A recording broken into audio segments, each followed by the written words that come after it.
Hello, dear students. Dr. Bapuji Salunke, Institute of Engineering and Technology, Kolhapur, welcomes you all to e-learning platform. This is Science and Humanities Department.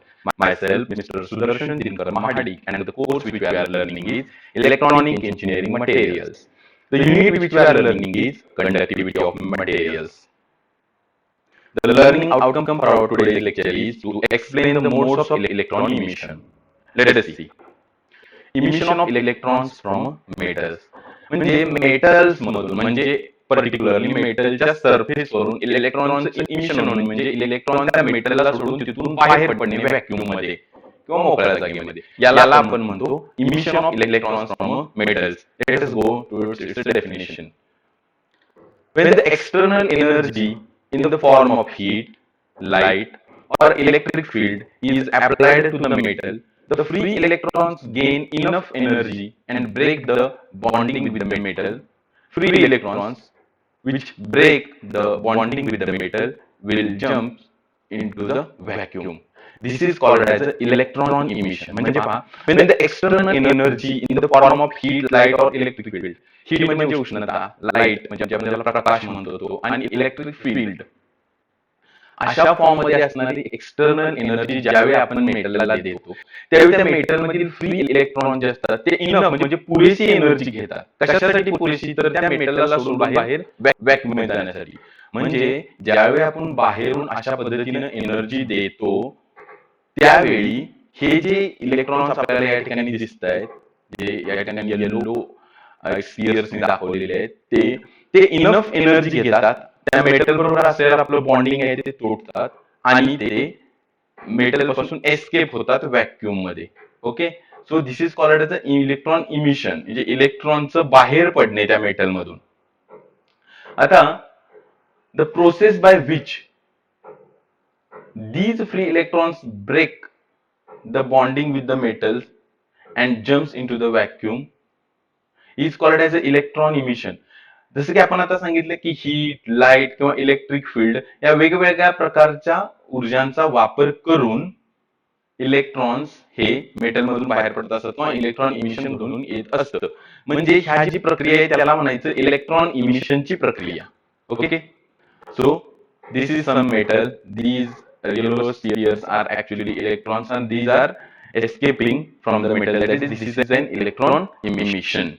Okay, the process by which the free electrons break the bonding with the metal and jumps into the vacuum is called as the electron emission. आता modes of electron emission म्हणजे electron emission होण्याची कोणकोणती पद्धती किंवा मार्ग किंवा प्रकार आहेत पहा. The first one is thermionic emission, second one is photoelectric emission, third one is field emission, and fourth one is a secondary emission. These are four types of or modes of electron emission, and about all of these means each one of these we are going to study in a detail. Okay, let us go.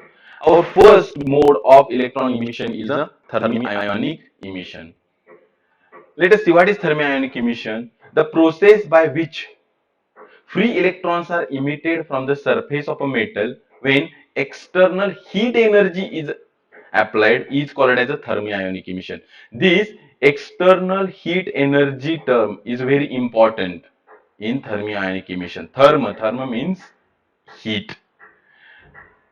The electron emission which is occurred due to the external heat energy is called as a thermionic emission. See, thermionic emission occurs in a metals that are heated to a very high temperature. म्हणजे आता तुम्ही या ठिकाणी पाहत असाल पहा की हा एक मेटल आहे, हा बॉक्स मध्ये एक मेटल आहे. these yellow spheres are actually electrons and we are applying heat energy means at a very high temperature. In that case, the electrons gain sufficient energy and make themselves free or make isolated or escapes from that metal. Okay, thermionic emission occurs in a metal that are heated to very high temperature. Thermionic emission means the electron emission with the help of external heat energy. Okay, see, at normal temperature the electrons in a metal don't have enough energy to escape from metal.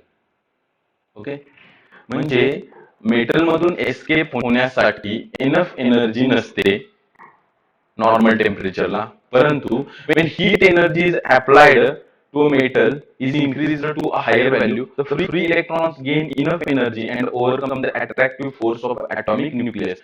ते जे free electron आहे असतात ना मेटलमध्ये, मेटलमध्ये हे जे free electrons आहेत त्यांना न्यूक्लियसनं actually बऱ्यापैकी त्यांच्या बरोबर त्यानं बाइंड करून ठेवलेलं आहे, किंवा जे इलेक्ट्रॉन ऑर्बिटमध्ये आहेत त्यांना सुद्धा त्या न्यूक्लियसनं बाइंड करून ठेवलेलं आहे some energy.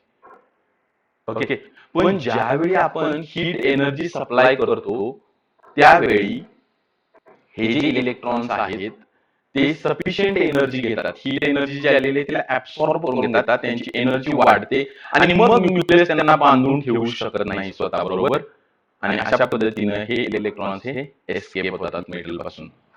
Okay, so this is thermionic emission.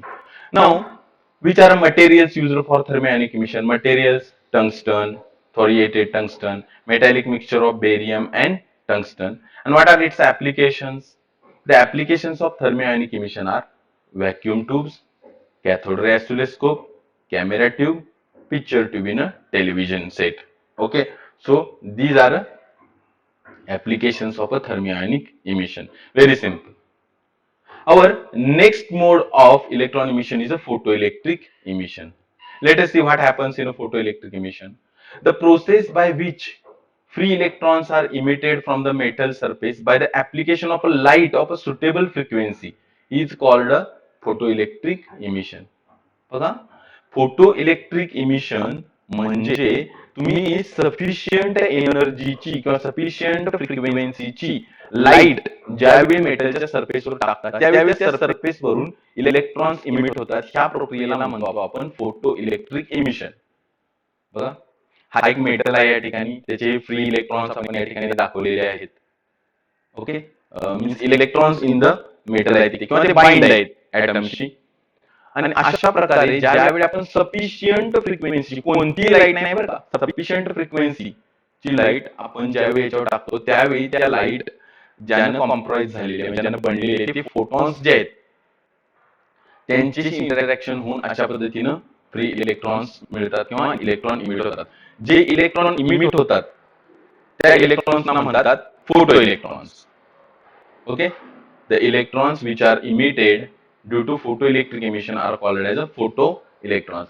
बघा, फोटोइलेक्ट्रिक इमिशनला वेगवेगळे शब्द कोणकोणते आहेत? Photo emission, photo electron emission किंवा फोटोइलेक्ट्रिक इफेक्ट. बघा, इथं थोडंसं आपण डिटेलमध्ये जाऊया. The photons of light energy incident interact with the electrons of a metal and detach them from a metal. ही जी तुम्हाला लाईट दिसते आहे ऍक्च्युअली, तर ही लाईट बनलेली आहे फोटॉन्सनी.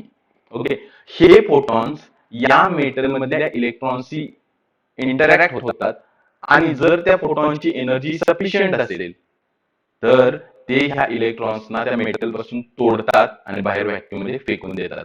The electrons which are detached are called as the photoelectrons. Okay.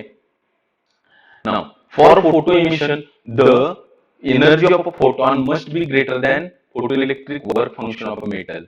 या मेटलचे जे photoelectric work function आहे त्याच्या पेक्षा सुद्धा जास्त एनर्जी च्या फोटॉनची जर लाईट रे पडली तरच फोटोइलेक्ट्रिक इमिशन होतं. बघा, मी काय म्हणतो तुम्हाला की जर फोटोइलेक्ट्रिक वर्क फंक्शन ह्या मेटलचे जे काय आहे त्याच्यापेक्षा सुद्धा जास्त एनर्जी असणारे फोटॉन्स ज्यावेळी आढळतात त्याच वेळी फोटोइलेक्ट्रिक इमिशन घडून येत असतं.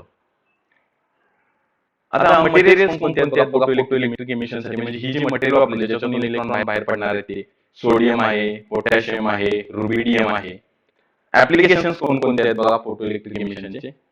फोटोव्होल्टाइक cell, solar cells, photomultiplier tube, burglar alarm, अशा वेगवेगळ्या ऍप्लिकेशन्स मध्ये फोटो इलेक्ट्रिक इमिशन वापरतात. Very simple. Our next mode of emission of electrons is field emission. So, with the help of this diagram, you can simply see what does it mean by field emission. See, field electron emission occurs in metals that are placed at very strong electric field. इथं तुम्हाला electric field दिसते बघा, strong electric field. Okay, ज्यावेळी आपण मेटल्सना strong electric field मध्ये ठेवतो त्यावेळी त्यांच्यातून electron emission घडून येतं, त्याला आपण फील्ड इमिशन असं म्हणतोय. Field electron emission occurs when large amount of electrical energy in the form of electric field is applied to free electrons in a metal. Energy जी इलेक्ट्रिक फील्ड मध्ये आहे किंवा जी इलेक्ट्रिक एनर्जी आहे, जी strong electric field मुळे create झालेली आहे, त्याच्यामध्ये जेव्हा आपण नेऊन अशा पद्धतीचा मेटल ठेवतोय, त्यावेळी त्या स्ट्रॉंग इलेक्ट्रिक फील्ड कडून हे इलेक्ट्रॉन्स एनर्जी घेतात आणि स्वतःला एस्केप करतात. म्हणजे फील्ड इमिशन मध्ये आपण एक्सटर्नल एनर्जी म्हणून काय वापरतोय तर strong electric field. Okay. Now the number of free electrons emitted from the surface of a metal depends on the strength of electric field applied to the metal. हे electric field जितकं strong असेल तितकं जास्तीत जास्त electron इथून बाहेर पडणार. जर इलेक्ट्रिक फील्ड वीक असेल तर number of electrons emitted will be low, or in small number electrons will be emitted if the electric field is very weak. So field emission is a type or a mode of electron emission in which the metal is placed in strong electric field.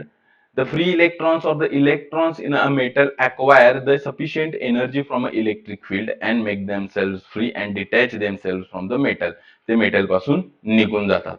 आता field emission साठी कोणकोणते material आहेत पहा. तर basic material used in field emission is silicon. Silicon हे सगळ्यात महत्वाचं. एक्झामच्या दृष्टिकोनातून सुद्धा हा पॉइंट खूप महत्वाचा आहे. अमॉर्फस और डायमंड लाईक कार्बन आणि कार्बन नॅनोवॉल्स ही मटेरियल वापरली जातात फील्ड इमिशन साठी. आता ऍप्लिकेशन कोणकोणते आहेत बघा. Field emission display, microwave generation, X-ray generation. These are some applications of a field emission. And our last and fourth mode of electron emission is a secondary emission. Now, with the help of this diagram, you can simply understand what is secondary emission.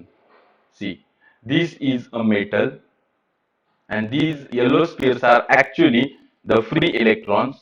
The secondary electron emission is the emission of free electrons from the metal surface, which occurs कधी घडून येतं पहा secondary emission when the high speed electrons or primary electrons hit the free electrons or secondary electrons in the metal.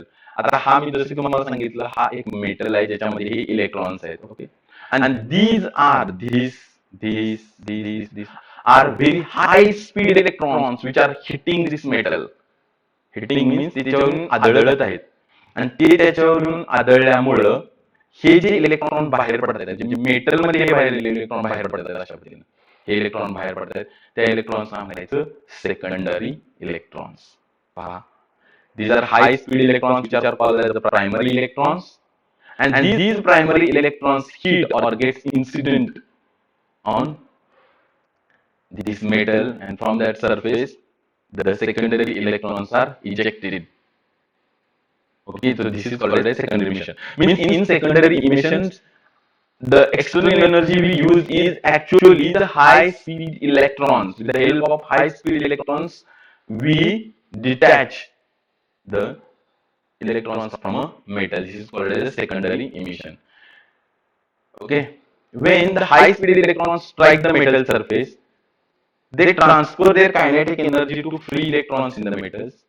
The free electrons that gain sufficient energy will overcome the strong attractive force of the nuclei and escape from the metal. हे जे high speed electrons आहेत obvious आहे की यांची kinetic energy अतिशय जास्त असणार आहे. हे आपली एनर्जी ह्या सेकंडरी इलेक्ट्रॉन जे आहेत त्यांना देतात. यातले जे इलेक्ट्रॉन्स त्याच्याकडून सफिशियंट एनर्जी घेतात ते न्यूक्लिअर फोर्स जो आहे म्हणजे न्यूक्लिअर अट्रॅक्टिव्ह फोर्स जो आहे त्याला ओव्हरकम करतात. त्या न्यूक्लियस पासून तुटून बाहेर निघतात आणि मेटल मधून ते बाहेर पडतात. त्या बाहेर पडलेल्या इलेक्ट्रॉन्सना आपण सेकंडरी इलेक्ट्रॉन्स असं म्हणतोय. आता कोणकोणते मटेरियल आहेत पहा सेकंडरी इमिशन साठी. Alkali antimonide, beryllium oxide, gallium, lead oxide हे मटेरियल्स आपण सेकंडरी इमिशन साठी वापरतो. म्हणजे हे जे मटेरियल आहेत यांना आपण ज्यावेळी हाय स्पीड प्रायमरी इलेक्ट्रॉन्सने हीट करेन म्हणजे त्यांच्यावर आदळू त्यावेळी यांच्यातून सेकंडरी इलेक्ट्रॉन्स बाहेर पडतात. यांचे ऍप्लिकेशन्स काय काय आहेत पहा. Current amplification, special amplifying tubes, image intensifier ही त्यांची ऍप्लिकेशन्स आहेत. Okay, so these are 4 all types of electron emission modes. Thank you, dear students.